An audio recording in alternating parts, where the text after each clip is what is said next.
नमस्कार, आप देख रहे हैं एजेंडी। मैं प्रीति शर्मा आपके साथ। खबरों को विस्तार से भी जानेंगे, लेकिन शुरुआत करते हैं हेडलाइंस के साथ। सीएम पुष्कर सिंह धामी का नैनीताल दौरा, काठ गोदाम बस टर्मिनल का किया शिलान्यास, 778 करोड़ विकास कार्यों की दी सौगात।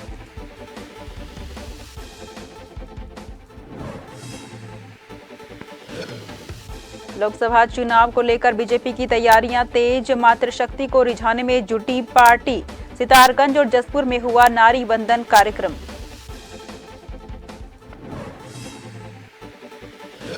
दस मई को खुलेंगे केदारनाथ धाम के कपाट, अक्षय तृतीया की सुबह 7 बजे से भक्त कर पाएंगे बाबा के दर्शन। चल विग्रह की डोली 6 मई को होगी रवाना।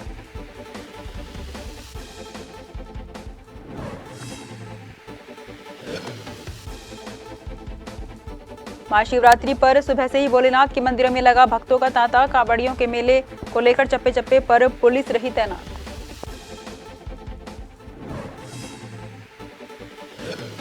उत्तराखंड के मौसम में होने वाला बड़ा बदलाव, 10 से 11 मार्च तक फिर से बिगड़ेगा मिजाज, बारिश और बर्फबारी की भविष्यवाणी।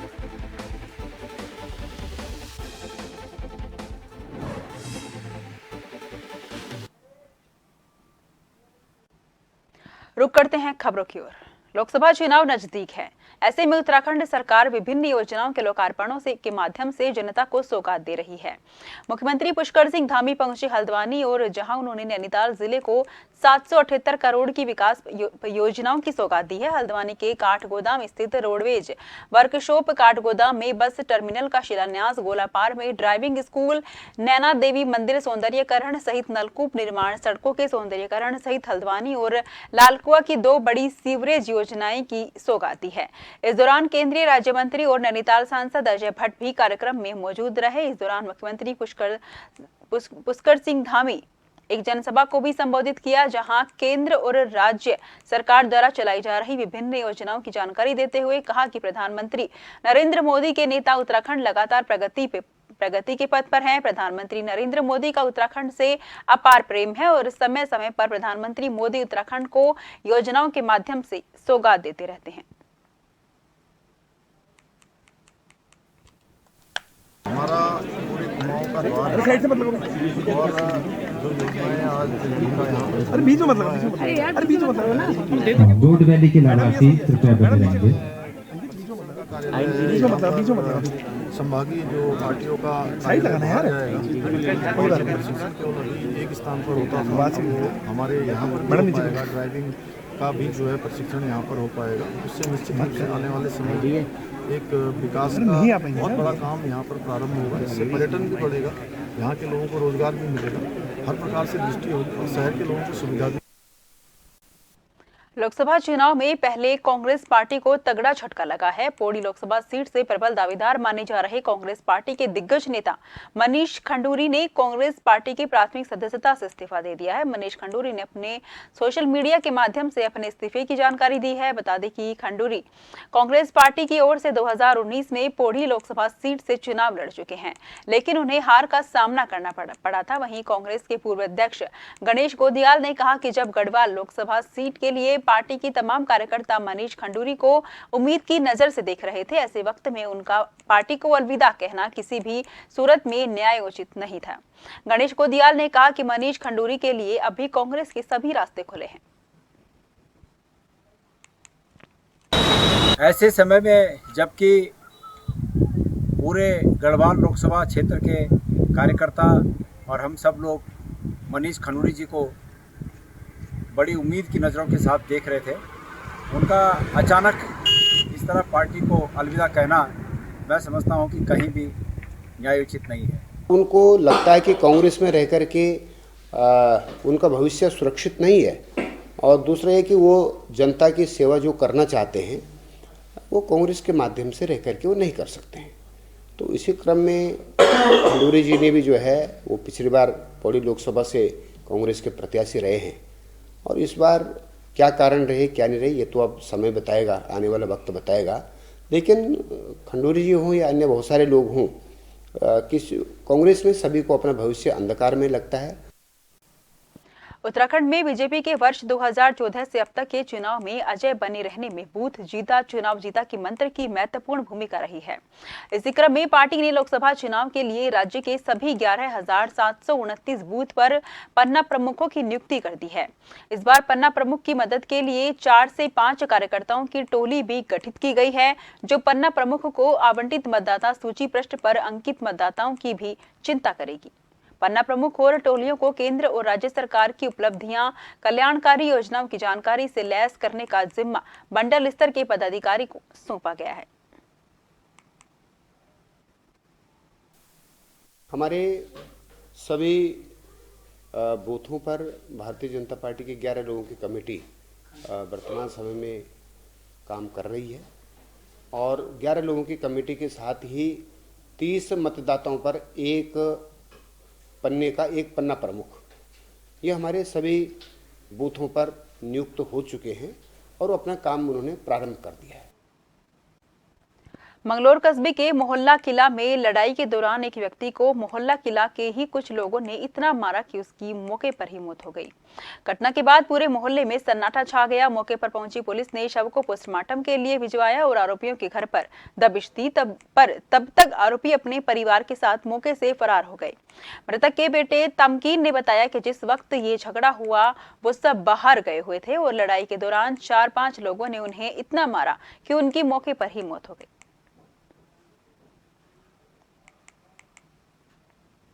घटना तो है कि हमारे घर में कोई नहीं आता। अगर मेरे पापा थे, सिर्फ मेरे पापा बाहर गए थे, उन्होंने शायद ने सबने मिलकर सब मारा।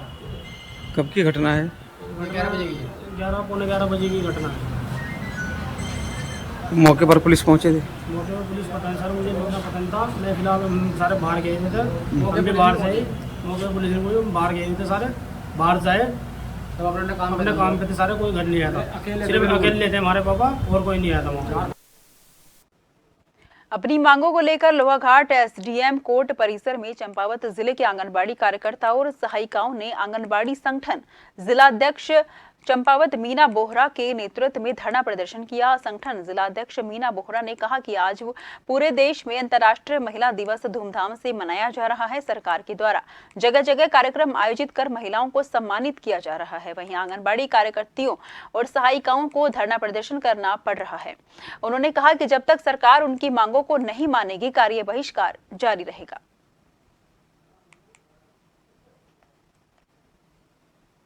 मिनी कर्मचारी संगठन के बैनर तले आज हमें 19 दिन हो गए कार्य बहिष्कार करते हुए। सरकार ने हमसे वार्ता तो की, लेकिन कोई अभी तक सकारात्मक निर्णय नहीं लिया है। आज कहना चाहिए, एक और सरकार बेटी बचाओ बेटी पढ़ाओ कहती है, दूसरी ओर सरकार आज महिला सम्मान की बात करती है, अंतर्राष्ट्रीय महिला दिवस के रूप में मनाया जाता।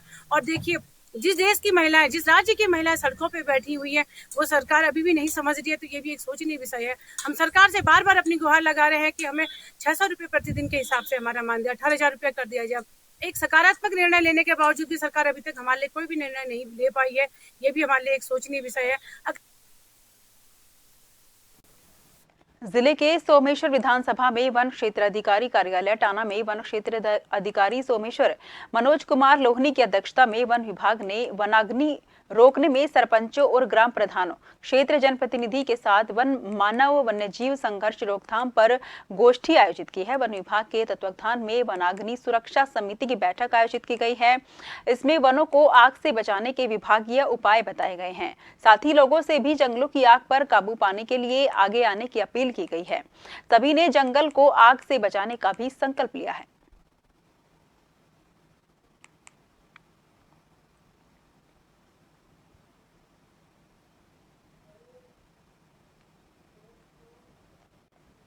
विश्व प्रसिद्ध श्री केदारनाथ धाम के कपाट खुलने की तिथि घोषित हो गई है। 10 मई को बाबा केदारनाथ के कपाट खुलेंगे। महाशिवरात्रि के शुभ अवसर पर लिंग पुजारी श्री केदारनाथ और तीर्थ पुरोहितों की उपस्थिति में श्री केदारनाथ के शीतकालीन गद्दी स्थल ओंकारेश्वर मंदिर उखीमठ में महाशिवरात्रि के शुभ अवसर पर श्री केदारनाथ जी के कपाट खुलने की तिथि निर्धारित की गई है। इस वर्ष बाबा केदारनाथ के कपाट दिनांक 10 मई 2024 को समय प्रातः 10 बजे परंपरा अनुसार अक्षय तृतीया पर श्रद्धालुओं के दर्शन हेतु खोल दिए जाएंगे। बाबा केदार की चल विग्रह डोली दिनांक 6 मई 2024 ओंकारेश्वर मंदिर उखीमठ में अपने निर्धारित पड़ावों से होते हुए बाबा केदारनाथ धाम के लिए रवाना होगी।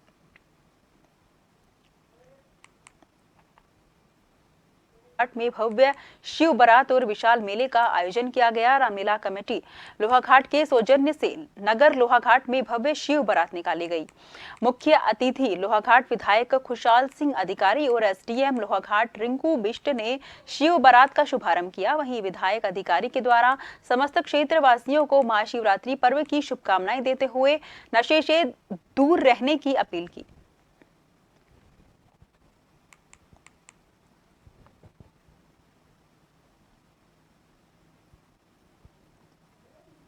लोहाघाट के द्वारा शिव महोत्सव के इस 2 दिवसीय कार्यक्रम में आज जहां संस्कृति विभाग के छलिया नृत्यकों के द्वारा आकर्षक छलिया नृत्य के साथ भोले शंकर और पार्वती की जिसकी झांकी यहाँ पर निकली और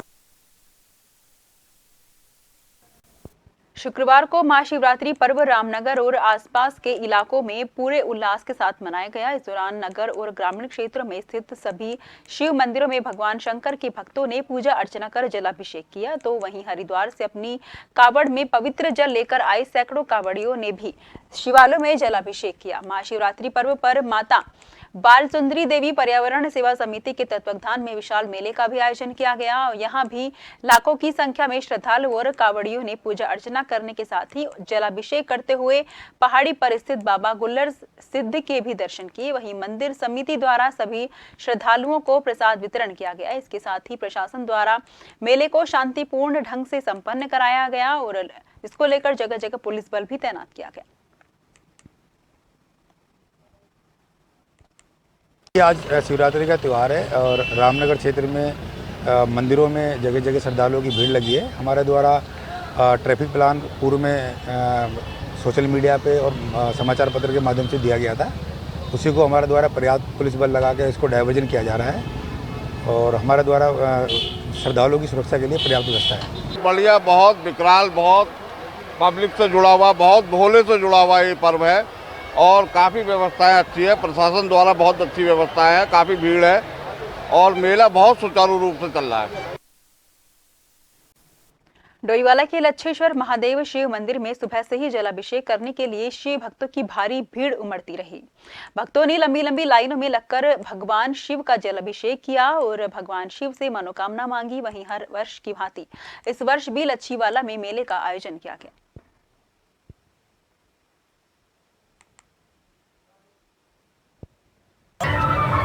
आज महाशिवरात्रि के व्रत है तो महादेव से यही मनोकामना करते हैं कि सब खुश रहे और सफलता प्रदान करे हमको और सबकी मनोकामना पूरी करे और सब खुश रहे, सब पे अपना आशीर्वाद बनाए रखे। महादेव के लिए हम प्रसाद दर्शन के लिए आते हैं। ये मेला महाशिवरात्रि में बहुत अच्छा लगता है। हमारे बच्चे, छोटे छोटे बच्चे घूमने के लिए आते हैं।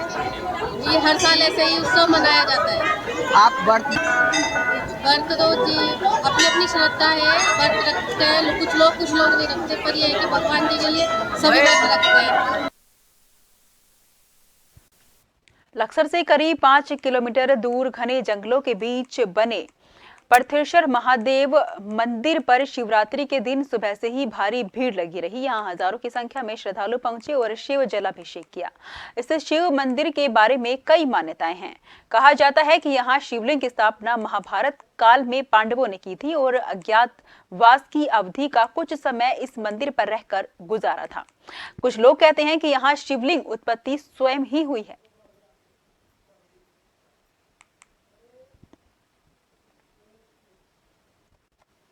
काशीपुर में महाशिवरात्रि पर्व पर बम भोले के जयकारों के बीच काशीपुर, जसपुर, बाजपुर और दूर दराज के शिव भक्तों ने मोटेश्वर महादेव मंदिर में जलाभिषेक किया।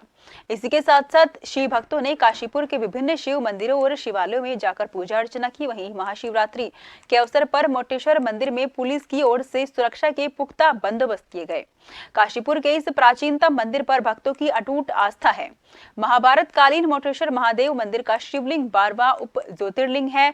शिवलिंग की मोटाई अधिक होने के कारण ये मोटेश्वर महादेव मंदिर के नाम से विख्यात है। काशीपुर में हर साल महाशिवरात्रि पर्व पर भव्य मेला लगता है।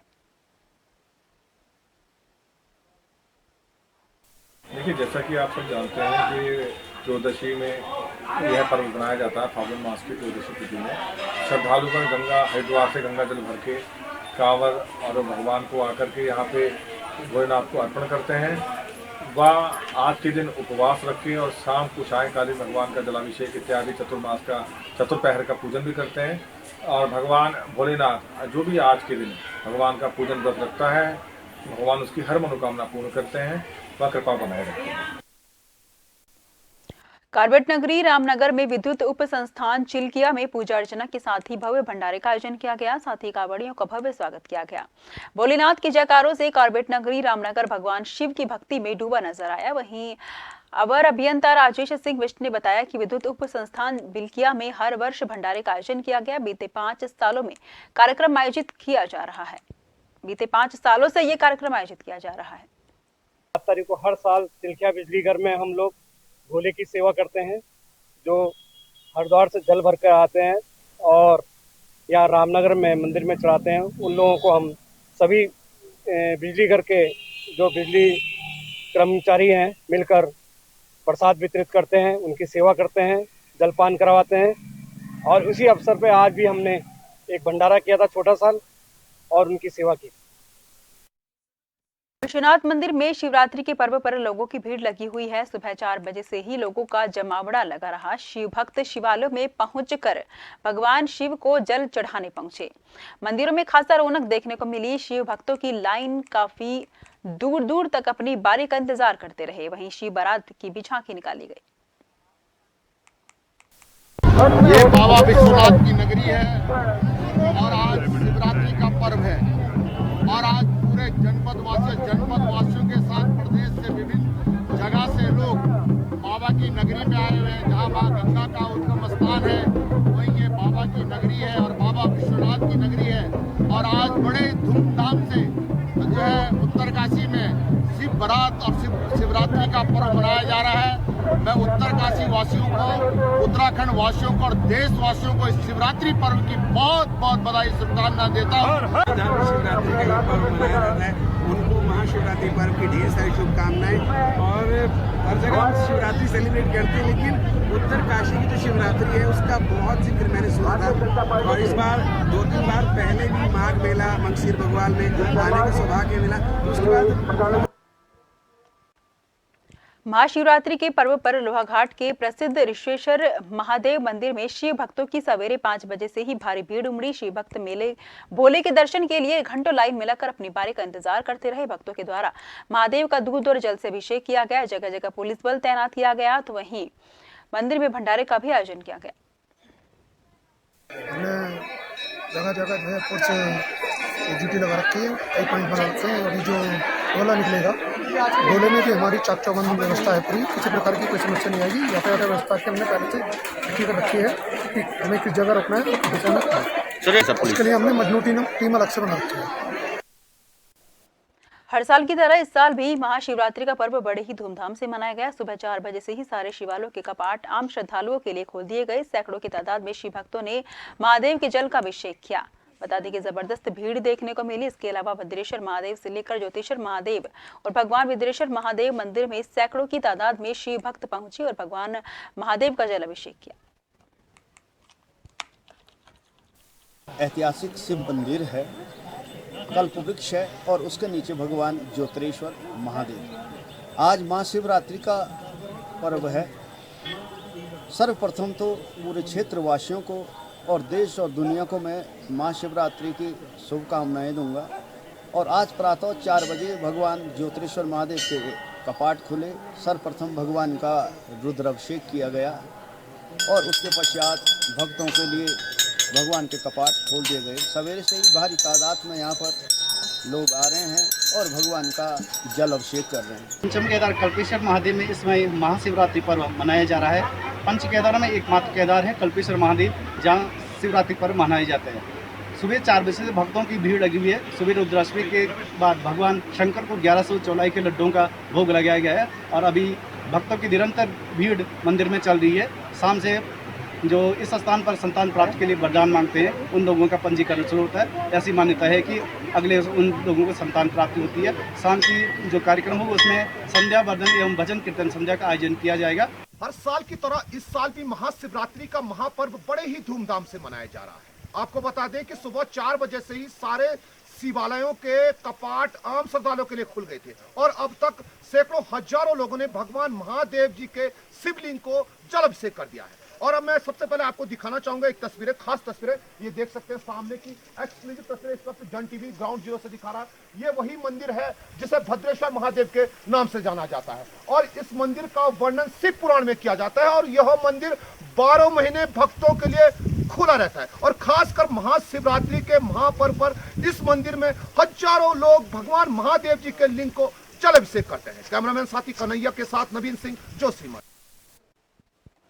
फिलहाल के लिए मुझे दीजिए इजाजत। देश भर की तमाम खबरों के लिए आप लगातार देखते रहिए जन टीवी।